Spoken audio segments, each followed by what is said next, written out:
अस्सलाम वालेकुम। वारिस mind secrets में खुश आमदीद। कभी कभी इंसान को लगता है कि लोग उसे वो इज्जत नहीं दे रहे जिसका वो हकदार है, खास तौर पर रिश्तों में। आप किसी के लिए वक्त निकालते हैं, उसकी परवाह करते हैं, उसे अहमियत देते हैं, लेकिन ऐसा ऐसा आपको महसूस होने लगता है कि सामने वाला आपको मामूली समझने लगा है, वो आपको वैल्यू नहीं देता, आपकी बात को अहमियत नहीं देता। और फिर इंसान इंटरनेट पर हल तलाश करता है। वहाँ उसे एक ऐसा मशवरा मिलता है जो बहुत आसान लगता है, रिवर्स साइकोलॉजी। यानी अगर आप चाहते हैं कि कोई आपके करीब आए तो आप उससे दूर हो जाएं। अगर चाहते हैं कि कोई आपके वक्त की कदर करे तो खुद को मसरूफ जाहिर करें, और अगर चाहते हैं कि कोई आपकी इज्जत करे तो उसे ऐसा महसूस करवाएं जैसे आपको उसकी कोई जरूरत ही नहीं। ये सब सुनने में बहुत ताकतवर लगता है, लेकिन एक शख्स जब अपने पार्टनर से इज्जत हासिल करने के लिए यही तरीके इस्तेमाल करता है तो उसे एक तलख हकीकत समझ आती है कि आप किसी को धोखा देकर चालाकी से इज्जत नहीं कमा सकते। इससे आप सिर्फ एतमाद खत्म कर सकते हैं। आज की वीडियो में हम इसी पर बात करेंगे कि रिवर्स साइकोलॉजी का दुरुस्त इस्तेमाल कैसे करना है और कौन सी गलतियां आपके रिश्ते में मजीद तलखी पैदा कर देती हैं और वो शख्स आपसे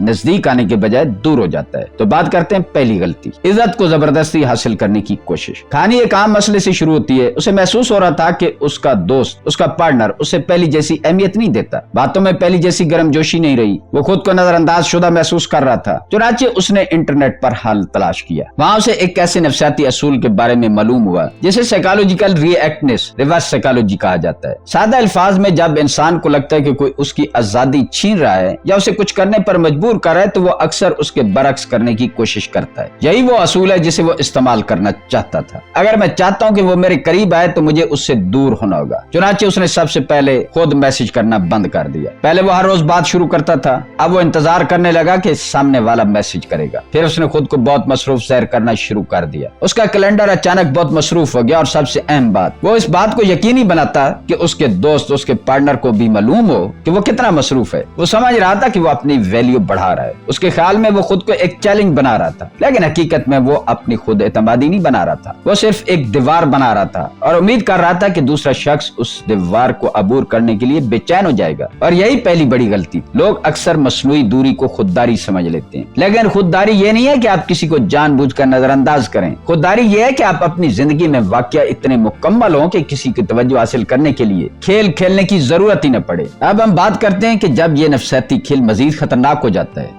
एक हफ्ता गुजर गया, क्या आपका पार्टनर आपके पीछे आया? क्या उसने मुसलसल मैसेजेस किए? नहीं। फासला कम होने के बजाय मजीद बढ़ गया। जो शख्स ये समझ रहा था कि उसकी खामोशी, उसकी नजरअंदाजी सामने वाले को उसकी कदर करने पर मजबूर करेगी, उसे एक अजीब खामोशी का सामना था। दूसरी तरफ न कोई बेकरारी, न कोई मैसेजेस, सिर्फ एक अजीब सा तनाव। लेकिन वो रुकने के बजाय मजीद आगे बढ़ गया। अब उसने एक और मशहूर तकनीक इस्तेमाल करने का फैसला किया। एक दिन दोनों वीकेंड पर कहीं जाने की मंसूबाबंदी कर रहे थे। उसने जानबूझकर कहा, पता नहीं पूरे ट्रिप की प्लानिंग शायद तुम्हारे लिए कुछ ज्यादा मुश्किल हो। वो चाहता था कि उसका पार्टनर फौरन खुद को साबित करने की कोशिश करे। वो कहे कि मैं क्यों नहीं कर सकता, मैं सब कुछ प्लान कर लूंगा। लेकिन ऐसा नहीं हुआ। दूसरी तरफ कुछ लम्हों की खामोशी छा गई और फिर सिर्फ इतना कहा, वाह ठीक है। ये गुस्सा नहीं था, ये हौसला भी नहीं था, ये तकलीफ थी। और यही वो लम्हा था जब रिवर्स साइकोलॉजी का असल चेहरा सामने आया। ये कोई ज़हीन नफसियाती तकनीक नहीं थी, ये सिर्फ एक खेल था, और इस खेल में वो अपनी मोहब्बत को नुकसान पहुंचा रहा था। वो समझ रहा था कि वो उसे चैलेंज कर रहा है, लेकिन सामने वाले को महसूस हो रहा था कि उसे कमतर समझा जा रहा है। उसके अल्फाज ने उसे तहरीक नहीं दी, बल्कि उसके एतमाद को नुकसान पहुंचाया। इस रिश्ते का इख्तिताम किसी बड़े झगड़े से नहीं हुआ, न कोई चीखा, न कोई ड्रामाई मंजर पेश आया। असल ब्रेकिंग पॉइंट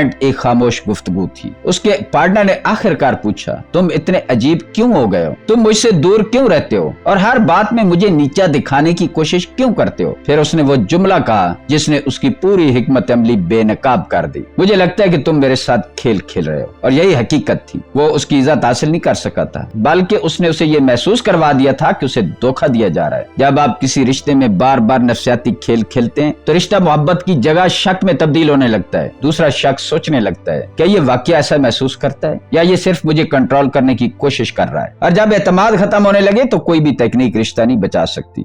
इज्जत हासिल करने का असल तरीका, अब यहाँ एक सख्त हकीकत समझने की जरूरत है। आप किसी को जबरदस्ती अपनी इज्जत करने पर मजबूर नहीं कर सकते, खास तौर पर फौरन नहीं। इज्जत कोई बटन नहीं जिसे दबाया जाए और सामने वाला फौरन आपको अहम समझने लगे। इज्जत एक बुनियाद है और ये ऐसे ऐसे बनती है। ये जानबूझकर दूरी इख्तियार करने से नहीं बनती, बल्कि अपनी जिंदगी को हकीकत में बेहतर बनाने से बनती है। ये किसी को नीचा दिखाने से नहीं बनती, बल्कि दूसरों की सलाहियतों पर एतमाद करने से बनती है। ये खामोशी से सजा देने से नहीं बनती, बल्कि वाज़ेह हदूद कायम करने से बनती है। अगर आप चाहते हैं कि लोग आपकी इज्जत करें तो उन्हें कंट्रोल करने की कोशिश बंद करें, अपने आप को बेहतर बनाएं, अपने वक्त की कदर करें, अपने असूलों पर कायम रहें और सबसे बढ़कर अपनी जरूरतों और जज्बात के बारे में ईमानदार बनें। असल ताकत ये नहीं है कि आप किसी को अपनी कमी महसूस करवाने के लिए जानबूझकर गायब हो जाएं। असल ताकत ये है कि आपकी जिंदगी वाकई इतनी मजबूत हो कि आपको किसी की तवज्जो हासिल करने के लिए कोई ड्रामा न करना पड़े। असल चैलेंज बनने के लिए खेल न खेलें, अपनी शख्सियत को इतना बेहतर बनाएं कि लोग खुद आपकी कदर करें। और सबसे बड़ा पावर मूव, साफ और बराह रास्त गुफ्तगू। इतना बहादुर बने कि आप अपनी बात कह सकें, अपनी तकलीफ बयान कर सकें, अपनी जरूरत वाजे कर सकें बगैर किसी नफ्सियाती चाल के। आखिरकार आपको रिवर्स साइकोलॉजी की जरूरत नहीं थी, आपको सिर्फ इतना करना था कि आपने खुद अपनी इज्जत करनी थी और अपने जज्बात के बारे में ईमानदार होना था। क्योंकि याद रखें, जो इज्जत धोखे से हासिल की जाए वो कभी हकीकी नहीं होती, लेकिन जो इज्जत आपके किरदार, खुददारी और मुस्तकिल रवैये से हासिल हो वो देर पा होती है। और यही वो इज्जत है जो किसी भी नफ्सियाती खेल से ज्यादा ताकतवर है। और दोस्तों, अगर आप इंसानी नफ्सियात, रिश्तों और खुद को मजबूत बनाने के बारे में ऐसी गहरी वीडियोस देखना चाहते हैं तो वारिस माइंड सीक्रेट्स को सब्सक्राइब जरूर करें, क्योंकि हम यहाँ लोगों को कंट्रोल करने के तरीके नहीं सिखाते, बल्कि खुद को समझने और मजबूत बनाने की नफ्सियात सीखते हैं। मिलते हैं अगली वीडियो में। अल्लाह हाफिज।